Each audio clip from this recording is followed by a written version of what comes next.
The early Muslims used to say, al-bitna, that which goes into the stomach, al-bitna tudhibu al-fitna, which goes into the stomach, makes like your intelligence and the wisdom go away. And how is that?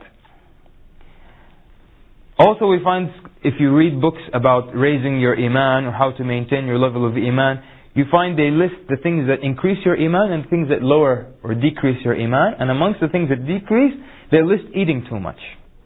And I remember one time I went to an all-you-can-eat, and I ate so much, and then we went to just Maghrib prayer in the masjid, and it was like Tarawih for me. It was very, very long, because you're full and you can't breathe, and you're sleepy. And this is how it is. Allah subhanahu wa ta'ala says in Surah Al-A'raf, يا بني آدم خذوا زينتكم عند كل مسجد وكلوا واشربوا ولا تسرفوا إنه لا يحب المسرفين. Allah subhanahu wa ta'ala says, the translation, يعني, O children of Adam, take your adornment, meaning your clean clothing, to prayer, and eat and drink, but waste not by extravagance. Certainly Allah does not like al-musrifun, those who are wasteful or extravagant. Imam Ibn al-Qayyim rahimahullah comments on this ayah. And he says, and whoever leaves that, it is extreme, and both of those prevent health and bring illness. What he's talking about, he's saying that whoever leaves the advice of this ayah, because in the ayah Allah says, and eat and drink. If you don't eat and drink, and you go to an extreme where you're close to starvation constantly, he says that this brings, it prevents good health and it brings illness. And then he says the other extreme also, eating and drinking in extravagance, it also prevents good health and it brings illness. This is Ibn Qayyim rahimahullah. He continues saying, by that I mean not eating and drinking or in excess, or excess in that, like eating and drinking in excess. All of preserving your health is in these few divine words. This is his comment on the ayah. He says good health is in just this short ayah, that you should eat and drink but not in excess. So the question is then, food is supposed to make us well, it's supposed to make us healthy. So then why is it that now people become sick from food?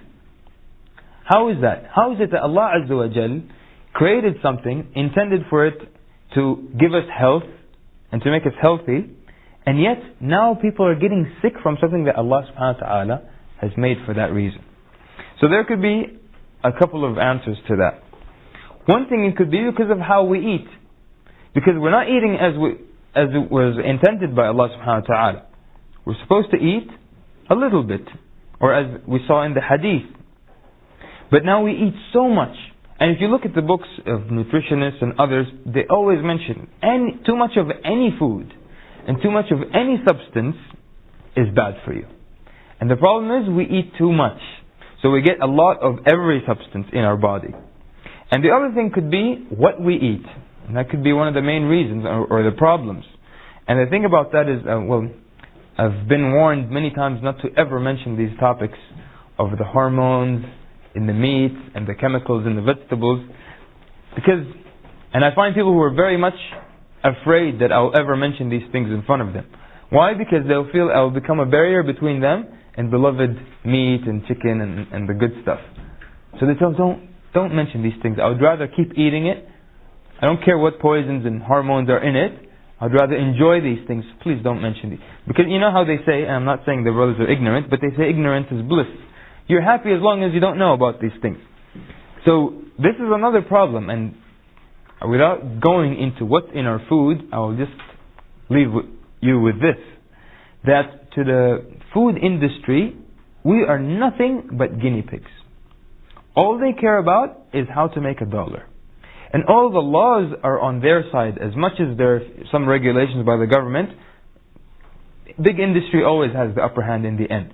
So we're nothing but guinea pigs in the sight of the food industry. They put some chemicals and they put things in the food and hormones that they know have adverse effects on human beings, but they don't care about that. Even things that are unnecessary. But I'm not going to get into the details of that. Unless someone wants, they can approach me later. So then, concerning Ramadan and eating, the issue has been reversed. Just as many things concerning Ramadan have been reversed. For example, our time in Ramadan. This is supposed to be, this is just 30 days out of the entire year. We're supposed to focus and spend the majority of our time in worshipping Allah subhanahu wa ta'ala. Allah could have chosen half the year for worship. He just gave us 30 days to spend our time and to spend most of it in worshipping Allah Azza wa Jal. But look at how our time is used now in Ramadan. And to a lot of people, Ramadan is a time when you're not eating and you're not drinking, so you make sure that you spend it in semi-hibernation, that you don't go out in the sun, that you stay at home, watch television, and you find Muslim countries, they cater to this need. You find in Muslim countries the best television programs are during the month of Ramadan. Why? Because the people are fasting and they have to be at home and they have to be entertained, because it's a very difficult process of not eating and drinking for a few hours. So you find in Ramadan the best TV shows and many different series, and people getting time off from work to go worship Allah, time off from work to go and sit at home within the air conditioning and so on, so they do not suffer any during the fasting. So the question is, what type of sin will be expiated or forgiven from this type of fasting? And as we said, the benefits of fasting is that it's an avenue to taqwa. And Allah mentions taqwa in the ayah of fasting. And there are many ways through which we get this taqwa. One of the things is, if you can stop yourself from doing that which is halal, then no doubt you can stop yourself from doing that which is haram.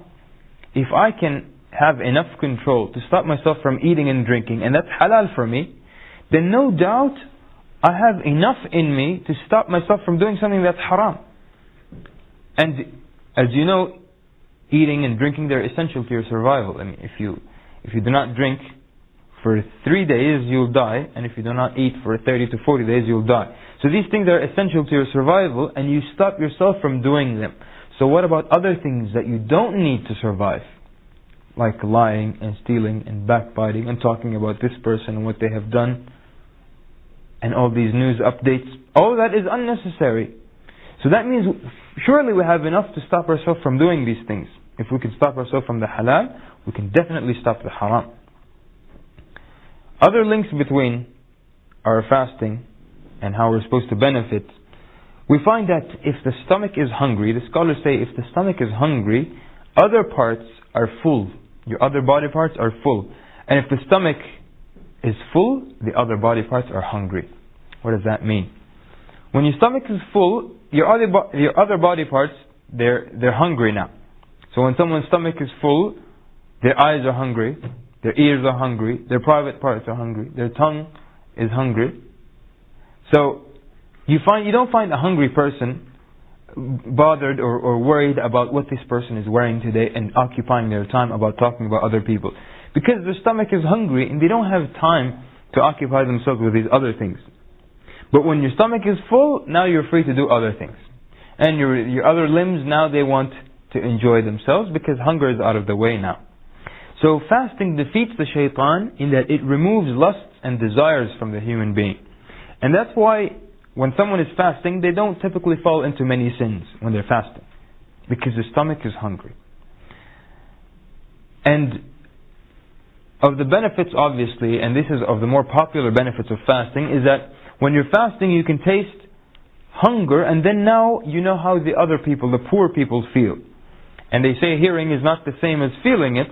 They say that the rider does not feel the pain of the one who is walking unless he gets down and he starts to walk.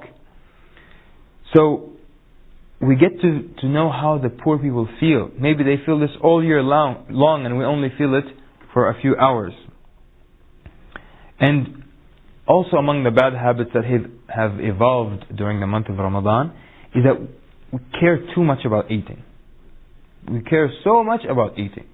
The main concern becomes the meal of the day, the chef's special, the most important issues of the day. So we've started to prepare for Ramadan with a diversity of foods and drinks and some fantastic and exotic foods that only surface during Ramadan.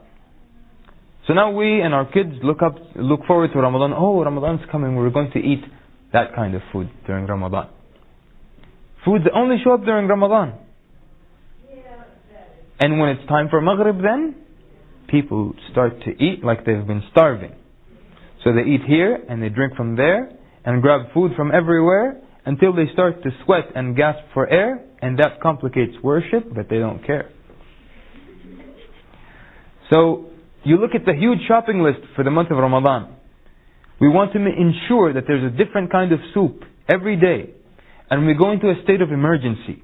We have to have this kind of meat, that type of salad, this type of soup, appetizers, desserts, fruit, rice, and bread, and even different kinds of bread, and then more meat.